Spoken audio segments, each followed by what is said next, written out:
नमस्ते। आज प्रस्तुत है मृत्युंजय का 24वां भाग। कुंती की आत्मकथा। भवन के दास दासियों के लिए मेरा व्यवहार रहस्यमय हो उठा। उस दिन से मुझको जो कुछ अनुभव होने लगा वह सब का सब कल्पना से परे था। मैं ऐसा व्यवहार क्यों करने लगी थी, इस पर स्वयं मुझको भी आश्चर्य होता था। किसी से एक शब्द भी बोलने की मेरी इच्छा ही नहीं होती थी। मेरी आंखों के आगे सदैव तेज के वलय फिरते रहते थे। मैं बार बार ऋषि दुर्वासा की उस पर्णकुटी में जाकर अकारण ही बैठी रहती। मन की इस विचित्र दशा में बहुत दिन बीत गए। मेरे संपूर्ण शरीर में आमूल परिवर्तन हो रहा था। एक बार मैं यूं ही भवन में घूम रही थी। किसी दासी ने सुवर्ण चंपा का पुष्प लाकर दे दिया। मैं उसको सूंघ रही थी, इतने में ही धात्री भवन में आई। उससे कुछ समय बातें करते समय वह फूल मेरे हाथ से छूटकर नीचे गिर पड़ा। उसको उठाने के लिए मैं नीचे झुकी। मुझको ऐसा लगा जैसे कि मेरा सारा शरीर भारी हो गया। बड़ी कठिनाई से उस पुष्प को उठाकर मैं फिर सूंघने लगी। धात्री मेरी ओर विचित्र दृष्टि से देख रही थी। वृद्धावस्था के कारण उसका मस्तक पहले ही झुर्रियों से भरा हुआ था। उस पर एक सलवट और बढ़ गई। अपनी भौहों के जीर्ण चर्म को ऊंचा करती हुई वह बोली, राजकुमारी, मेरी अवस्था मुझको धोखा नहीं दे सकती। मैं एक बात पूछूं क्या? धात्री, पूछने के लिए तुमने मुझसे आज तक कभी अनुमति मांगी है क्या? मैंने उल्टे उससे सवाल पूछा। लेकिन नहीं राजकुमारी, यह प्रश्न आपको कभी अच्छा नहीं लग सकता।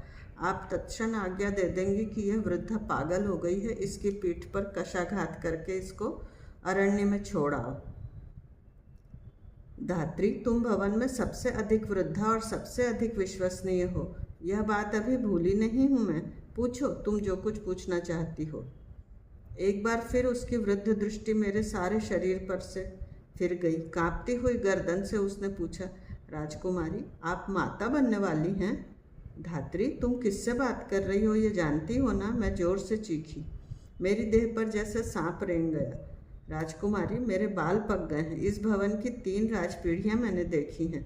अपने शरीर के सामने लगे दर्पण में ध्यान से देखिए। अपनी गर्दन अधिक हिलाती हुई वह बोली, मैं माता बनने वाली थी?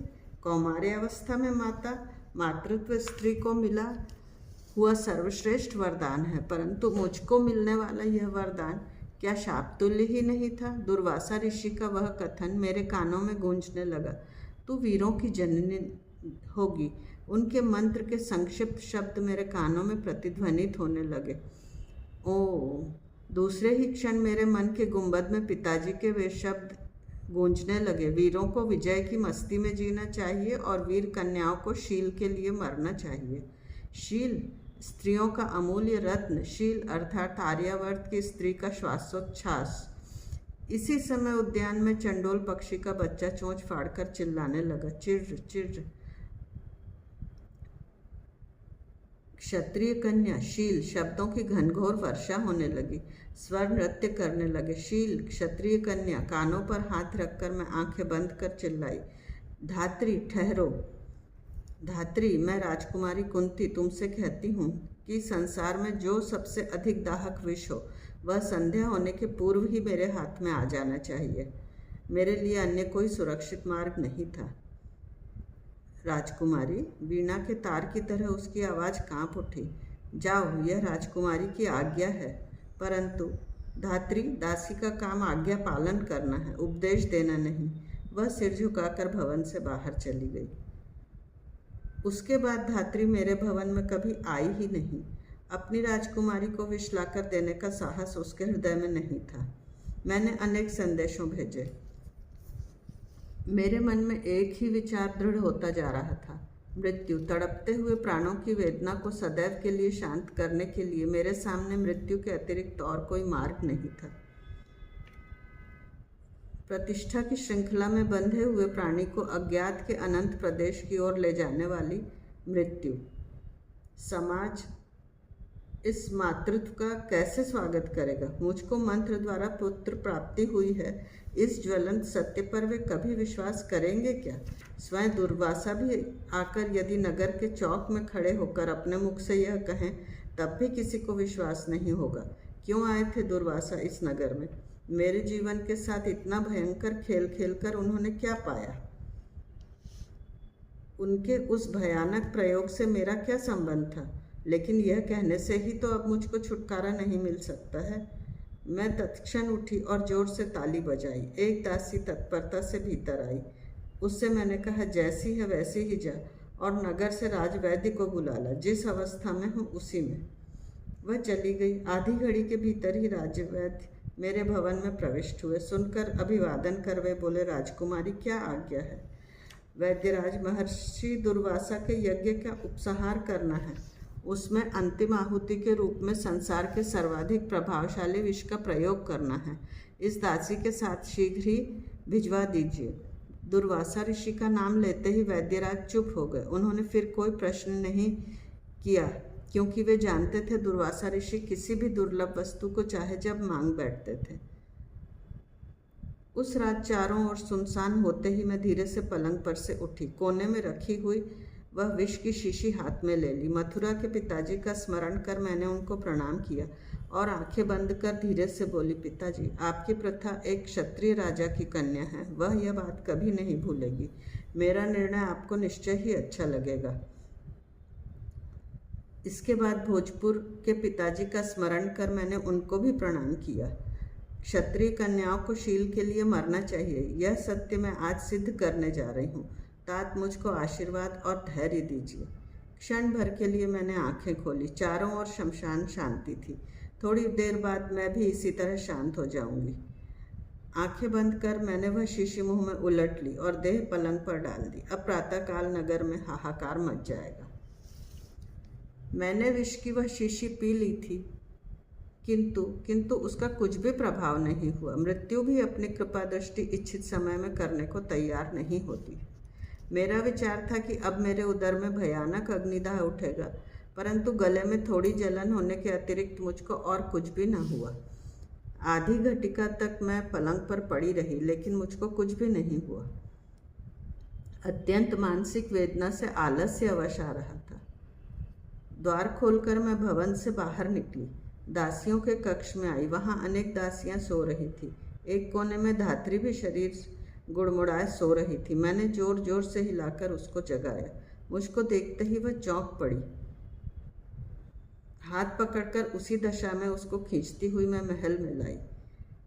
महल में जाते ही सब घटनाएं उसको बताई और व्याकुल होकर मैंने पूछा, धात्री, अब तुम ही बताओ, मैं कहाँ जाऊँ, क्या करूं? मैं मर नहीं सकती। मेरी पीठ पर अपने खुरदरे हाथ को प्रेम से फेरती हुई वह बोली, राजकुमारी, धीरज रखिए, लेकिन भूलकर भी इस महल के बाहर मत जाना।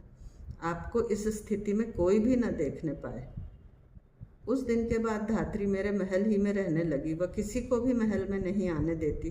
दिन बीतते जा रहे थे। पूर्णिमा के चंद्र की तरह मेरा शरीर प्रफुल्लित होता जा रहा था, लेकिन मन ग्रहण के चंद्रमा की तरह चिंताग्रस्त हो गया। एक एक दिन मुझको एक एक युग की तरह लग रहा था। आधी रात के समय एकदम मेरे पेट में दर्द होने लगा। मैं पलंग में असह पीड़ा से तड़पने लगी। मसले जाने के पंखों के उपधानों की दुर्दशा होने लगी। एक घड़ी के उपरांत एक नन्हे शिशु का चीखना प्रारंभ हो गया। लगभग 60 वर्ष बाद उस भवन में यह रोने की आवाज़ सुनाई दी थी, लेकिन बाहर गड़गड़ाहट होने के कारण वह किसी को सुनाई नहीं दे रही थी। मैं माता बन गई थी। मातृत्व स्त्री का श्रेष्ठतम आभूषण, प्रसव वेदना की भट्टी में तपकर निकला हुआ सोना, प्रकृति का सबसे शुभ वरदान। आनंद के मयूरपंख धीरे धीरे अपनी उंगलियां मेरे मन पर फेरने लगे थे। कितना दर्शनीय था उसका रूप, उदित होते हुए सूर्य की तरह। मुझको देखते ही उसने रोना बंद कर दिया। अपनी नन्ही नन्ही आँखों से वह टक टक मेरी ओर देखने लगा। उसके कानों में हल्का नीला प्रकाश फेंकने वाले 2 मासल कुंडल थे। कौतूहलवश मैंने उनको छूकर देखा। उसका अत्यंत कोमल सुंदर शरीर सुनहले रंग का था। उसके घने घुंघराले सुनहले बालों की लटें हवा के झोंके से हिल उठती थीं। कुंभ जैसे गोल मुख के चारों ओर तेज की आभा थी। वह अपने दाएं पैर का अंगूठा चूस रहा था। अपनी नीली नीली नन्ही आंखें खोलता बंद करता हुआ वह बार बार मेरी ओर देख रहा था।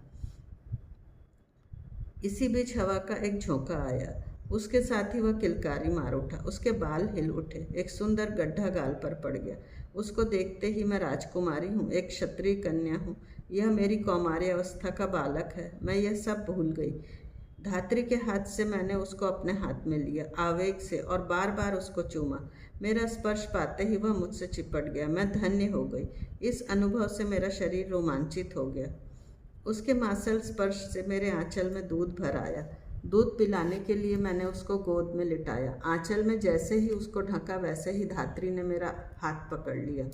वह दबी आवाज़ से मेरे कान में बोली, राजकुमारी, समय बहुत कम है। जब तक बिजली कड़क रही है तब तक हमको बाहर निकल जाना चाहिए। कहाँ और क्यों? मैंने घबराकर पूछा। इसको साथ लेकर तुम कभी नहीं जी सकोगी। तो फिर क्या किया जाए? इसका आपको त्याग करना होगा।